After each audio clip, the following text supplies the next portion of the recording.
हाय दोस्तों, नमस्कार। कैसे हैं आप लोग? विजय सर्विस पर्सन में आप लोगों का हार्दिक स्वागत है, अभिनंदन वंदन है। चलिए आज की कक्षा हम लोग प्रारंभ करेंगे। आज हम लोग पढ़ेंगे हिंदी भाषा। हिंदी में जो पहला पार्ट है वो उसके अंतर्गत आता है हिंदी भाषा। तो हिंदी भाषा को हम लोग प्रारंभ करेंगे, देखते हैं इसमें क्या क्या जो प्रमुख बिंदु उसके बारे में चर्चा करें। तो पहला बिंदु जो हिंदी जो है विश्व की चौथी सबसे ज़्यादा बोली जाने वाली भाषा है। जो हिंदी है वो पूरे विश्व में चौथे नंबर पर सबसे ज़्यादा बोली जाने वाली भाषा है। किस नंबर पर बताएंगे आप लोग?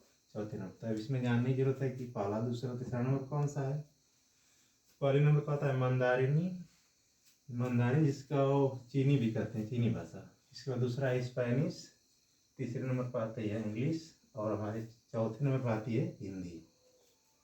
चलिए आगे बढ़ते हैं। इसमें भाषा परिवार के आधार पर हिंदी को कहाँ स्थान मिला है, किस में? तो उसका नाम है भारोपी परिवार। भारोपी परिवार। चलिए अब पूछा जाता है कि हिंदी की जो है आदि जननी किस भाषा को माना जाता है। तो हिंदी की जो उत्पत्ति होती है आदि जननी जिसे कहा जाता है वो संस्कृत भाषा है।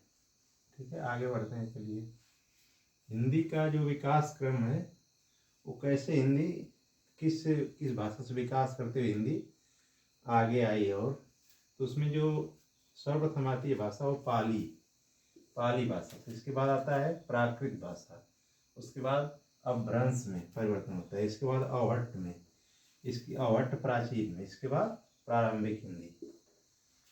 ऐसे इसका सफर है, विकास क्रम है जो हिंदी का। अब अगला क्रम में है कुछ जो आदि कवि हैं जिनकी प्रमुख रचनाएं परीक्षाओं में जाता है। जैसे पूछ दिया जाता है कि अपभ्रंश का वाल्मीकि किसे कहा जाता है। अपभ्रंश भाषा के जो है वाल्मीकि किसे जाता है। जैसे संस्कृत में वाल्मीकि जी हैं वैसे अपभ्रंश का वाल्मीकि किसे जाता है। तो ये प्रश्न आता है अक्सर परीक्षाओं में। तो स्वयंभू कहा जाता है अपभ्रंश का वाल्मीकि। अब अपभ्रंश भाषा के जो भेद हैं उसके बारे में देखेंगे। इसको 5 प्रकार से बांटा गया है।